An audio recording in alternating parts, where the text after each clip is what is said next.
दोस्तों एक बार की बात है, एक शहर में एक बड़े से पेड़ पर एक पंछी रहती थी जिसका नाम मैना था। मैना बहुत ही सुंदर थी और वह सफेद रंग की थी। दोस्तों मैना में एक खास और अद्भुत बात यहाँ थी कि उसका मल, जिसको हम सब पोटी बोलते हैं, वो थोड़ी ही देर बाद सोने में बदल जाता था। यह बात किसी को नहीं पता था। एक बार उस पेड़ के नीचे से एक राहगीर गुजर रहा था। पेड़ के नीचे की छाया देखकर उसने सोचा कि क्यों ना थोड़ा सा यहाँ आराम कर लिया जाए, उसके बाद यहाँ से आगे जाऊं। और वह व्यक्ति उस पेड़ की छाया के नीचे आराम कर ही रहा था कि इतने में मैना पंछी ने उसके सामने अपना मल त्याग दिया। जैसे ही पंछी का मल जमीन पर पड़ा तो वो सोने में बदल गया। यह देखते ही राहगीर बहुत खुश हो गया और उसने उस पंछी को पकड़ने के बारे में सोचा। तभी उसने अपनी गठरी से एक कपड़ा निकाला और कुछ चने निकाले। कपड़े को पेड़ के नीचे बिछा दिया और उस कपड़े पर चने भी बिछा दिए। मैना चने के दाने को देखकर नीचे आती है और दाने चुगने लगती है। तभी राहगीर ने देखा कि पंछी दाने खाने में व्यस्त है। मौका मिलते ही उसने कपड़े को चारों तरफ से मरोड़ लिया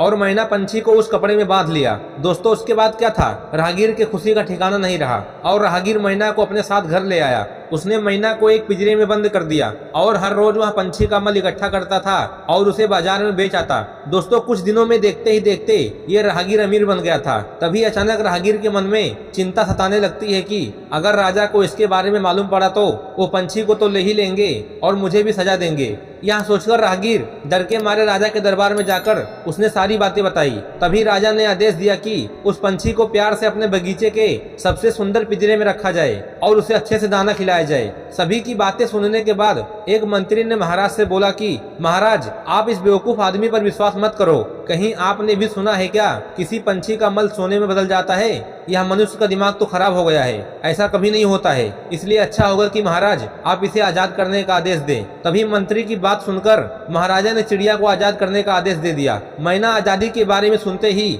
राजा के दरवाजे पर सोने का मल त्याग करके वो पंछी वहां से उड़ गई। दोस्तों राजा ने उस पंछी का मल सोने में बदलते देखकर अपने सिपाहियों से उस पंछी को पकड़ने का आदेश दिया, लेकिन तब तक वो पंछी उड़ चुकी थी।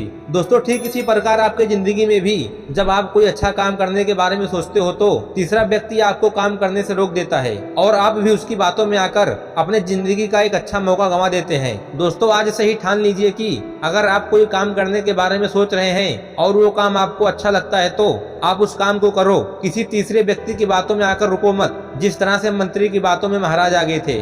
दोस्तों वीडियो पसंद आया होगा तो वीडियो को लाइक करें, चैनल को सब्सक्राइब करें। मिलते हैं किसी अन्य वीडियो में, तब तक के लिए धन्यवाद।